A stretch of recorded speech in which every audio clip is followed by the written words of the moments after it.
let's take a look at the best and worst perks in each category for survivors. Starting with Aggression Perks. These perks are designed to hinder the killer directly.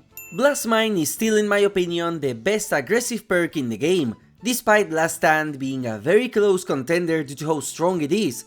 However, what Blast Mine has over all the rest of perks is how consistent it is and how you don't have to go out of your way to get value, as all you have to do is repair generators and then you can stun the killers when they kick it, wasting their time, especially in a meta where pop, oppression and nowhere to hide are so popular. Boil Over as a concept should not exist, as this perk is as toxic as the original Knockout. Most of the time, this perk does not help at all and is at most a slight inconvenience, but when it does work, it is incredibly toxic and incentivizes slugging from the killer. Also, the secondary effect requires a drop, which is not something viable in all maps, so you are better off running something else. Next up, we have Altruism Perks. These perks will help you heal faster. And after the buff to Botany, this is by far the best healing perk you can run, as it's an unconditional 50% boost that works on medkits, self-heals and altruistic heals too. There is no reason not to run this perk along with a medkit in order to get insanely fast resets. It works in almost all situations and even helps if the killers are running anti-kill perks too. Road Life is a brand new perk that arrived quickly in the category of being one of the worst perks in the entire game, as it's one of the most convoluted perks they have done so far. In order to get it to activate, you have to be injured but not broken. You have to get 4 great skill checks and then you can spend those skill checks in order to get 100% healing that works only once. It's horribly designed and completely outclassed by Botany. The crazy part is that this perk was almost insane, as it used to automatically heal you while repairing generators. Now for the reverse of altruism, we have self-healing perks, those that help you bounce back to healthy. Resurgence took the meta by storm once survivors learned how busted it was to completely kill any form of pressure the killer had by immediately healing off hook, as this perk makes survivors be almost fully healed once they are unhooked. Combined with how medkits are super strong and how healing perks are currently the best they have been in a while, Resurgence is an obvious choice as the best perk to reset fast. And as for the worst, and this pains me because I actually like the perk, we have Moment of Glory. This is a bit of a convoluted perk too, as first you need to search or rummage twice and then this perk is active. The next time you become injured, instead become broken for 1 minute. If you survive, you become healed, and you can reactivate the perk again by searching chests. So on paper, it is a good perk, but you waste a lot of time having to search chests, and most importantly, you need to last 60 seconds, so this is not a good perk for casual players. A medkit with a syringe with Botany completely outclasses this as a perk in every single aspect. The broken status effect can also be very annoying if you need to reset fast with your teammates. Next up, let's talk about Anti-Slug Perks. These perks will allow you to counter the killer, leaving you in the ground. As much as I wanted to put Conviction in this video just for the sake of variety, it doesn't hold a candle to the original Anti-Slug perk that does exactly the job an Anti-Slug perk is supposed to do. If there is one perk that completely changes the outcome of a match, it would be 2, and one of them is good old Unbreakable, a perk with no condition and requirements other than the killer dropping you on the ground, something you can force the killer to do if you play with a friend. Buckle Up used to be absolute trash, then it became insane, and now it's back to being trash, as its effect is very mediocre. Not only do you have to heal your teammate with this perk, all they get is a 50% haste boost and the ability to see the killer's aura, which is pointless most of the times. Any other endurance based perks like Soul Guard, Made for This, or We Are Gonna Live Forever completely outclasses Buckle Up. Boon Perks are next, a category that hasn't changed much since the last time. Considering how overpowered Botany is in the current meta, I think Exponential is now the better Boon perk, as it offers you access to something that can completely change the tide of a match. Exponential grants all survivors inside the Boon a free infinite Unbreakable, so as long as the killer doesn't break the Boon, you can recover yourself as many times as you want. If there is one Boon you cannot ignore as a killer player, it is Exponential. Illumination, on the other hand, is a very bad Boon perk, as all it does is reveal the location of chests and generators while you are inside the Boon area, which is such an underwhelming effect that doesn't even linger, and it also comes with a small bonus of making you boon your next totem faster if this one is active, which is meant to incentivize moving your boon around the map. This is a boon you don't run by itself because of how bad the effect is. Coming right up, we have buff perks, perks that mostly grant you benefits for running them. Vigil is the new king in the survivor meta, as it works with basically any build you want, and it also benefits your teammates for running it. Vigil combines really well with exhaustion perks, which are the strongest survivors can run. It counters some exposed perks like Friends Till the End or Hubris, and sometimes it even counters killer powers when the devs are not looking. This is a perk that you cannot stop running once you use it once.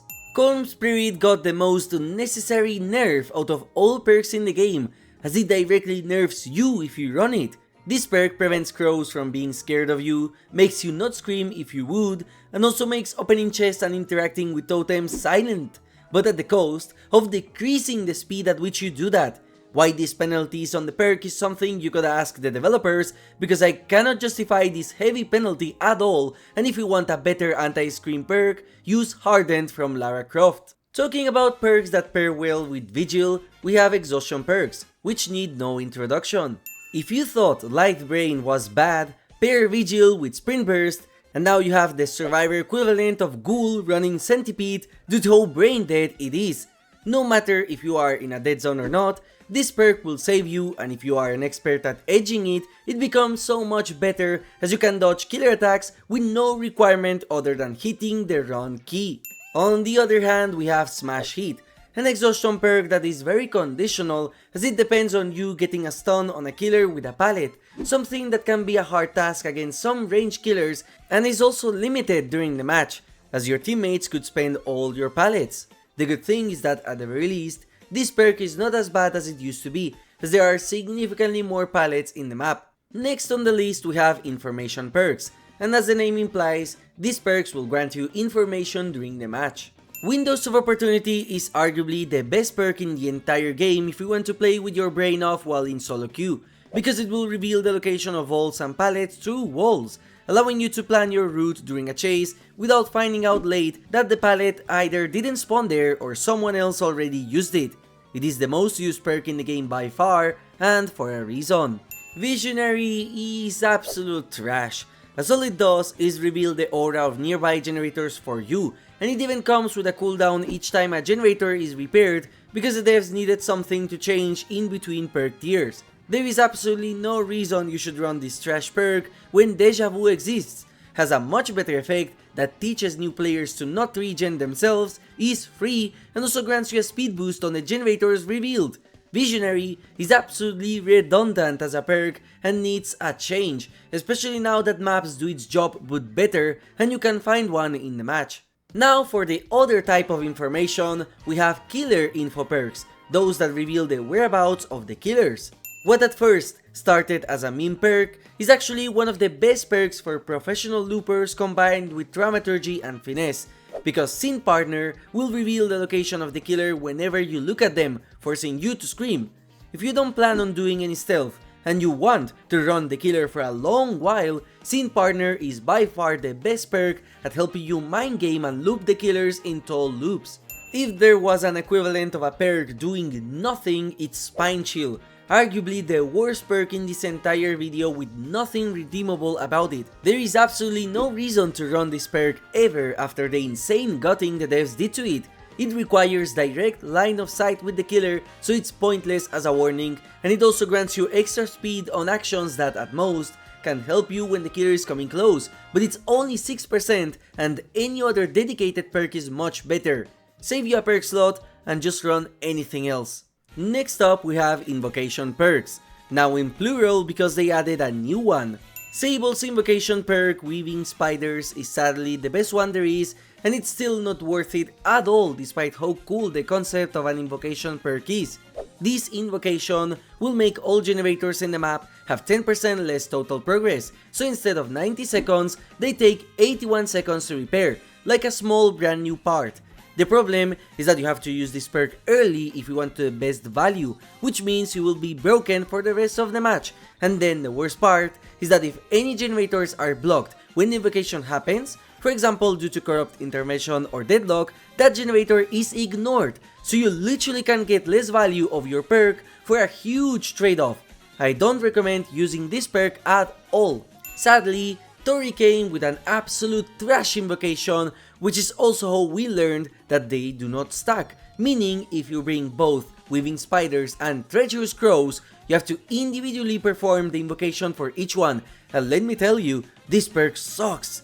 All it does is that each time a killer scares a crow, their aura is revealed for 2 seconds, not enough duration.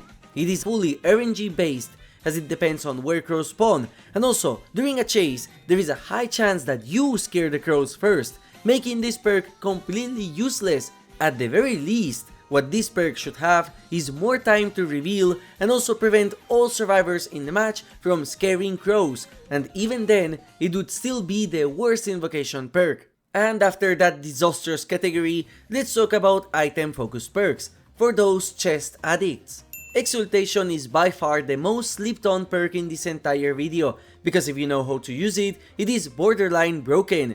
Exultation will recharge your items and upgrade their rarity each time you stun a killer with a pallet. So this means that you can almost have infinite medkit and toolbox charges, and unlike build to last, there is no downtime using this perk, as you get the effects during a chase.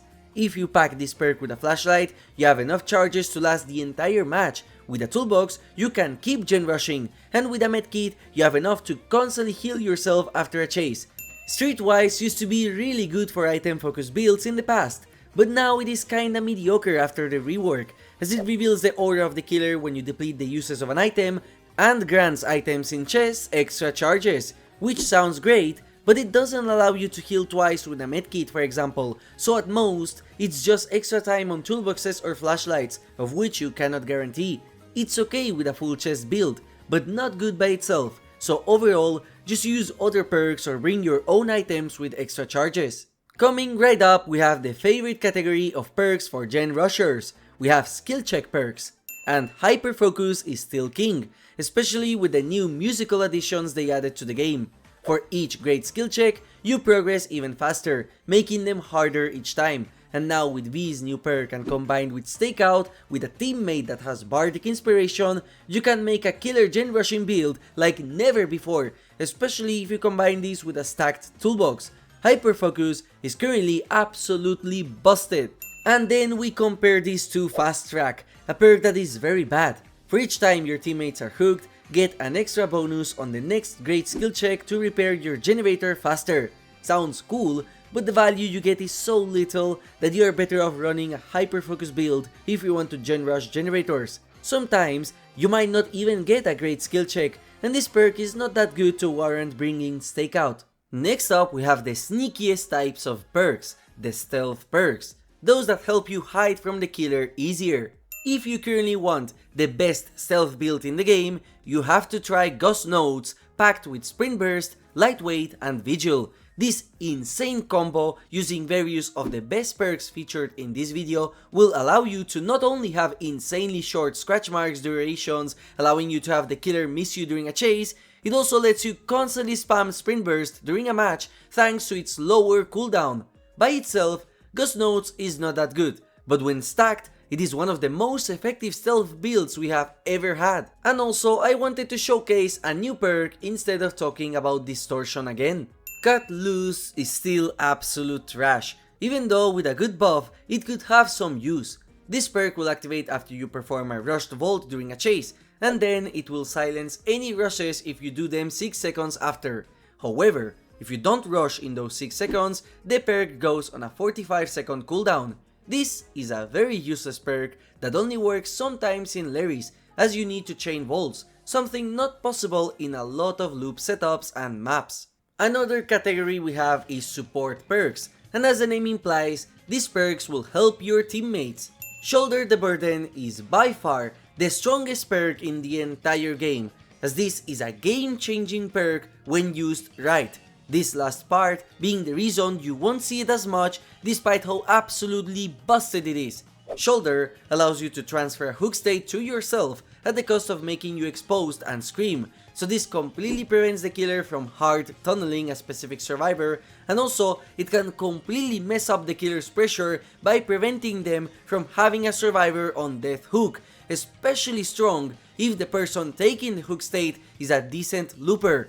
Considering how Vigil is currently meta and how well it combines with this perk, if you are a good survivor, this is one of the most impactful perks you can bring in the game and the biggest support you can give to your team. Come and Get Me, on the other hand, is a nice perking concept but very underwhelming in practice. This perk activates after you unhook a survivor, and you can crouch and activate it to scream, revealing your location and making all injured survivors 24 meters near you silent. Most of the time, this won't prevent the killer from tunneling, and if you want something that does, Babysitter has the same condition, is automatic, doesn't reveal you, and is significantly better. The next tier of perks are some of the best in the game, as survival perks allow you to survive for longer. If I made this video earlier, this would have been the worst perk, but it got a significant glow up in a recent patch, as it now does 4 things: mutes your sounds, prevents your aura from being read, and now suppresses your scratch marks for 80 seconds after being unhooked, making this one of the best stealth perks even, and that's on top of the endurance effect to prevent killers from hard tunneling. If you want to survive more, this is a fantastic perk. Taking a perk that makes you injured in exchange of various benefits could be interesting, but the broken clause of no Mither is way too much, so this is not a good perk outside of memes or outside of bringing Invocation Perks, but it does fit the design as a perk made to give you a hard mode. Teamwork perks got doubled of their content, so the devs did not forget about them. Power 2 is the only teamwork perk that has a legit use if you do it right, because if you stack Survivor Haste perks along with Blood Pact, you can actually be very fast, which can allow you to loop for longer and be more greedy with your pallets. Of course, this requires a specific setup and only works with a duo, so I wouldn't recommend this perk either if you play solo queue. Throwdown is so weird that getting value from it is insanely rare. This perk activates after you blind or stun the killer, and any injured survivors nearby will get 10 seconds of endurance. The only way you can get value from this perk is if you play extremely aggressively along with your duo, which means being away from generators. Most of the times, if you stun a killer, they won't be able to hit a teammate in the next 10 seconds unless your duo forces it, because trust me, no killer is going to ever expect this perk. Utility perks are the most interesting perks in the game, as all of them have very unique effects. Any Means Necessary is one of the most underrated perks in the entire game, as it's actually really good and a more professional version of Windows of Opportunity, as this perk will globally reveal the location of any dropped pallets so you can tell where the chase is currently happening, and on top of that, you can reset those pallets too, which can be brutal if you get to reset some of the weaker filler pallets which killers usually don't break, allowing chases to happen there again. Red Herring is still a trash tier perk like always. Nothing has changed and my opinion is the same as before. They are much better deception based perks. It requires a long setup and wasting time interacting with lockers, and I wish the devs rework it somehow, as it is completely useless in a lot of situations. And to end this video, we have Endgame Perks. These perks only work in the end phase of a match. Despite its recent nerf, Hope still holds as one of the best perks in the endgame that allows you to do certain actions that you could not before, like looping the killer enough to allow your teammates to escape, counter the inherent speed boost of Noet, or help you reach that exit gate when you need it. It's extra speed and a win more perk, and there is a reason it is so popular with good survivors. I want the devs to wake up and revert the nerf that they gave to this perk, which used to be a decent perk in the past to now being trash, as it got a significant nerf that overall makes it a win more perk unlike before, where it was a perk that allowed you to clutch open an exit gate when the killer was coming. Instead of a flat 25%, it gives you 12.5% for each survivor alive, so you have to depend on your teammates in order to get the best value out of it, and those same teammates, if you play on solo queue, might open the doors themselves as they don't know you are running this perk. Absolutely pointless change. Let me know if you agree or disagree with some of the choices in this video, as there are many perks that competed for the best and worst placement. What for sure are the best are all my members helping me support the channel and making these videos possible. Thank you for watching and have a nice day.